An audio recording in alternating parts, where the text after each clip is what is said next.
Alright, everyone, it appears that Sweden is attempting to create a censorship robot. They're calling it like a hate speech combating bot or something. What it is you submit stuff to it, I guess in Swedish generally, and it helps them identify hate speech, which is whatever the Swedish government finds objectionable. It doesn't have anything to do with whether it's actually hateful, it just has to do with their politics. So I think that what we should do is just submit like weird shit to it. In Swedish or otherwise, and just basically gobble up their resources. We need to start doing things of this nature. A link in the description of the story about this. They have a link in there as well to the bot, the site itself. We need to start doing much more grassroots activism to stop censorship, and that's really what this is. When they say, well, we're trying to create it like a family filter, we're trying to filter out hate speech, bigotry, extremism, that's not really what it's about, and it's not really what it's ever been about, because the amount of actual extremism online is very, very low. And the idea of hate speech, it's an illusion anyway. I know in European parlance it's a common thing. It's like, well, speech that demeans or belittles people on the basis of X, Y, and Z. Well, again, that's even malleable across European borders. So I don't know exactly what you expect to apply it to, and these are largely as far as those being prosecuted, they'd be prosecuted largely for what they're posting on American websites.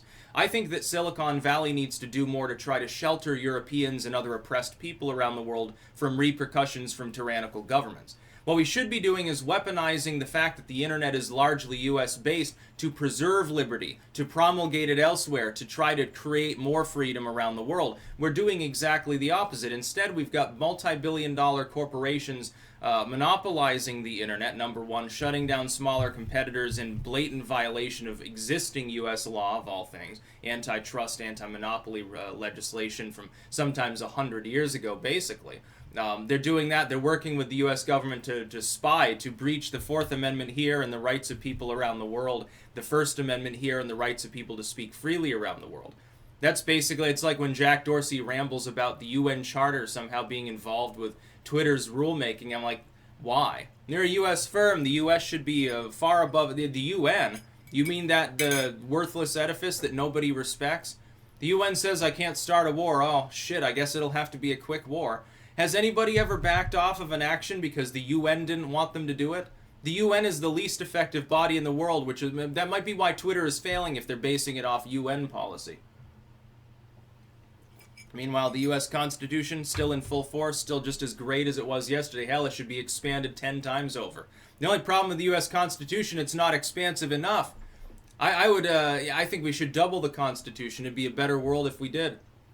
We should extend the rudiments of it to private enterprise. We don't need any other legislation. Let the courts handle it the same way that we handle other things through the Constitution. Give it that litmus test. Then you don't need 10,000 fucking pages of legislation on what a business can or cannot do. Just adhere to the Constitution, add a few more provisions to it, a few more amendments, that's all you need.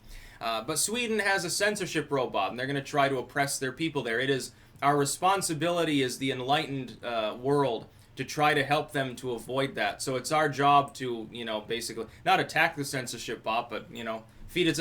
I mean, maybe you find it offensive that when people say something like let's say, oh, I want to go buy some new bed sheets or something. Although the bed sheets is a clan reference. Shit, we better put that through the Sweden bot. I think that we should do something like that. So Clankers unite, and you should get other people involved too. Yeah, share it around. It's a great idea. You could have 1 million people end up doing this, and then all of a sudden you get news stories. Oh, what they would say if they get a whole evil far-right scumbags just like attack noble effort to stop hate or something. You're not going to stop hate online anyway. That's just a bunch of bullshit that's dreamed up by ivory tower academics and then promulgated into the simpler minds of society. If they think that they can eliminate hate or even reduce it over time, you're crazy if you think that that's going to happen, especially with algorithms. No, what you're going to do is piss people off and create language creoles. It'll just evolve around it, and technology evolves so quickly. Within a year, every bit of filtration you can possibly employ is utterly fucking useless.